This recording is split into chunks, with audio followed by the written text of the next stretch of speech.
একটা ইনস্ট্রাকশন এসেছে, এ কথা পরিষ্কার, সেটা আপনিও বললেন, আন্তর্জাতিক একটা চাপ রয়েছে। কিন্তু কার কথা এই মুহূর্তে তাহলে বাংলাদেশের সেনাপ্রধান উঠছেন বসছেন? এই প্রশ্নটার উত্তর দেওয়ার আগে আমার মনে হয় সেনাবাহিনীর ভেতরে যেই মুভমেন্টগুলো হচ্ছে এটাও মনে হয় আপনার একটু জানা প্রয়োজন। সেনাবাহিনীর এখন যিনি কোয়ার্টার মাস্টার জেনারেল ধরে নেওয়া হয় যে তার নাম হচ্ছে মোহাম্মদ ফয়জুর রহমান।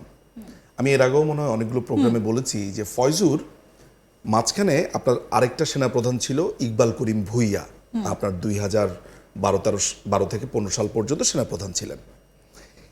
এই লোকটি আপাদমস্তক দুর্নীতিবাজ, নানান ধরনের মানে যেখানেই সেই সুবিধা এই সেনাপ্রধান সেখানেই সে যাবে, এই সাবেক সেনাপ্রধান। এই ইকবাল করিম ভুইয়া এবং ফয়জুর রহমান এ দুটো জোট বেঁধেছে। জোট বেঁধে করেছে কি, এই যে টোকাই যারা দখলদার বাহিনী যারা আছে এই স্টুডেন্টদের সাথে তারা নানান রকমের মিটিং করেছে। প্ল্যানটা ছিল হচ্ছে ফয়জুর ক্ষমতাটা দখল করবে। এখন কিউএমজির তেমন আসলে বাহিনী টাইনি থাকে না, কিউএমজির আসলে ওই অর্থে কোনো ব্রিগেড যে থাকে ওরকম থাকে না, ফলে ওই ইকুইপমেন্টের দিক থেকে তার একটু ক্ষমতাটা একটু কম, কিন্তু আকাঙ্ক্ষা তো অনেক উঁচু।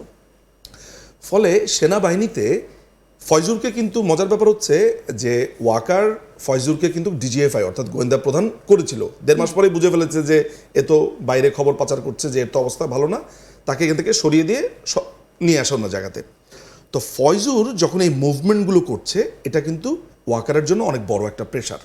এবং এমনও কথা ছিল যে মাঝখানে সে 2টা কুর চেষ্টাও করেছে। মাঝখানে ক্যান্টনমেন্টে খুব গরম একটা অবস্থা চলছিল, যেটা নিয়ে আমরা অনেক বিষয়তে কথা বলেছি, এটা নিয়ে আমি অনেকবার বলেছি, আমার অন্তপক্ষে মনে আছে। এখন এইটা আপনাকে মাথায় রাখতে হবে 1 নাম্বার। এবার উঠা বসার ব্যাপারটাতে আসি। আমি আসলে সত্যি কথা বলতে এই জায়গাতে আমাকে একটু ডিপ্লোম্যাটিক অ্যান্সার দিতে হবে। আমি হয়তো বা ধরা যাক যে আমি হয়তো বা জানি, আমি হয়তো বা বুঝতেও পারি যে ইঙ্গিতটা কোন জায়গা থেকে আসছে। এটা তো খুবই নিশ্চিত যে ভারতের সেনাপ্রধান পরিষ্কারভাবে বলেছে we are in contact with Bangladesh army. এই কথাটার কোনো জবাব কি ওয়াকার দিয়েছে? না। আইএসপিআর এর তরফ থেকে পেয়েছে? না।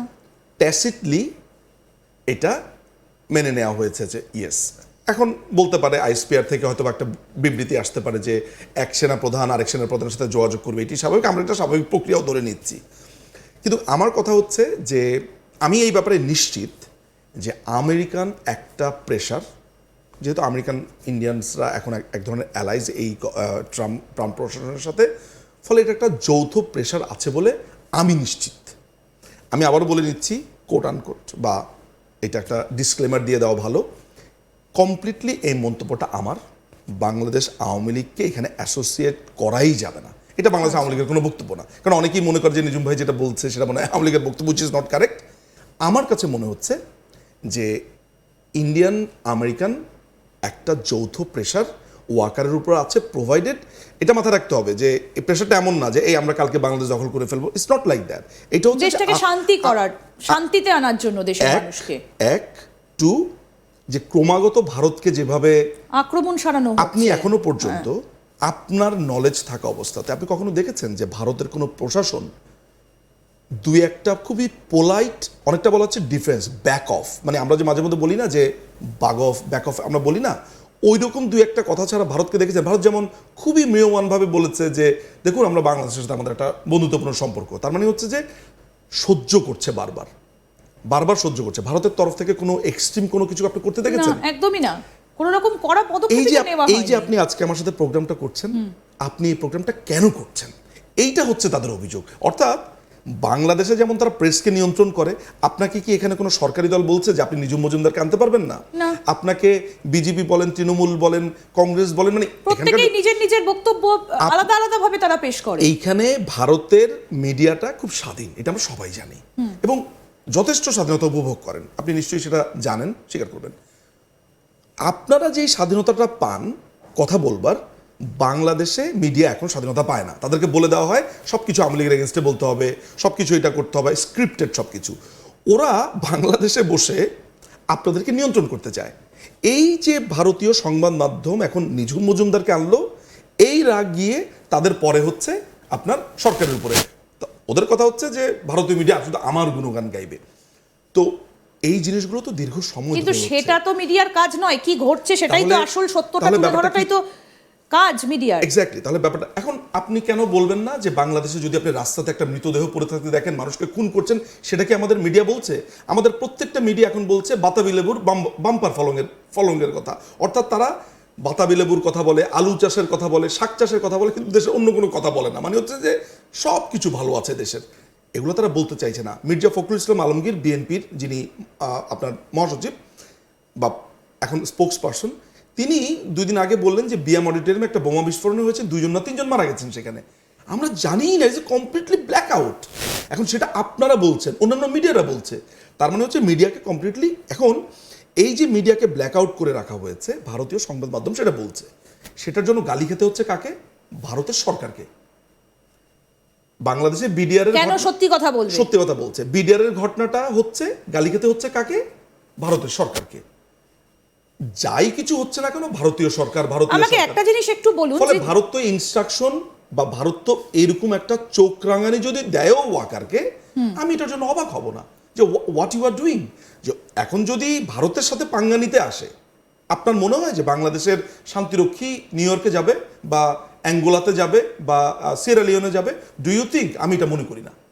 আপনার এই মুহূর্তে দাঁড়িয়ে তাহলে যদি ওয়াকারুজ্জামান, আপনার কথায় ধরে নিচ্ছি যে অন্য কোনো ইনস্ট্রাকশনে উঠছে বসছে, বা ভারতের সেনাপ্রধান তিনি কোনো ইনস্ট্রাকশন দিয়েছেন সেই অনুযায়ী চলছেন, তাহলে মোহাম্মদ ইউনূসের সঙ্গে তার সম্পর্কের সমীকরণটা কোন জায়গায় দাঁড়িয়ে ওয়াকারুজ্জামানের সাথে?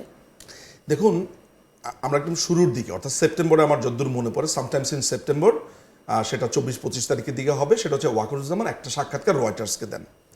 তিনি তখন বলেন যে আমি চাই যে 18 মাসের মধ্যে ইলেকশনটা সম্পন্ন হোক।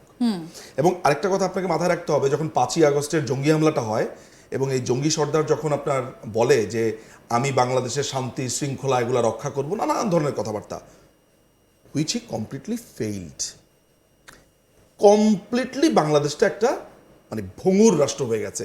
আইন নাই, শৃঙ্খলা নাই, সেখানে বাসে ধর্ষণ হচ্ছে, সেখানে মানুষকে খুন করছে এবং সে রক্ষা করতে পারেনি। সবচাইতে বড় সাধারণ ব্যাপার মানুষ হচ্ছে, খেতে পাচ্ছে না, সবচাইতে বড় ঘটনাটা যেটা অন্যতম, সাধারণ মানুষ খেতে পারছে না, রাস্তা রাস্তা মানুষ ঘুরছে, দুর্ভিক্ষের খুব দ্বার প্রান্তে আমরা। 32 নম্বরটা ভেঙে ফেলেছে। শুধু জাতির জনকের স্মৃতিবিজড়িত বাড়ি তা না, এটা একটা হেরিটেজ সম্পত্তি। ইউনূস বাংলাদেশে মৌলবাদের রাজত্ব কায়েম করেছে। তো এই পুরো ব্যাপারটাতে আমার ধারণা ওয়াকারুজ্জামানের ব্যাপারে আমি যতদূর জানি, অন্য কোনো সেনাপ্রধান বা অন্য কোনো জায়গা হলে আসলে ঘটনা অন্যরকম হতো। সেই ব্যাপারগুলো ক্রমাগতভাবে এদেরকে পক্ষে দিয়ে যাচ্ছে, প্রমাণ করবার চেষ্টা করছে যে না, আমি তো আসলে শান্তির পক্ষে, ইউনূসের পাশে আছি, এটা প্রমাণ করবার। আমার কাছে যেটা মনে হয় যে অ্যাপারেন্টলি আপনার কাছে এটা মনে হতে পারে যে একটা সমীকরণ আছে, আমার কাছে মনে হয় না কোনো সমীকরণ আছে। বরঞ্চ আমার কাছে যেই ইন্টেল আছে, আমি যে ব্যাপারে নিশ্চিত, সেটা হচ্ছে ইউনূস, কোয়ার্টার মাস্টার জেনারেল, তারপরে হচ্ছে যে আপনার আইকেবি যেটা ইকবাল করিম ভুইয়া, এরা সহ ওয়াকারকে উৎখাতের জন্য অনেকবার চেষ্টা করেছে।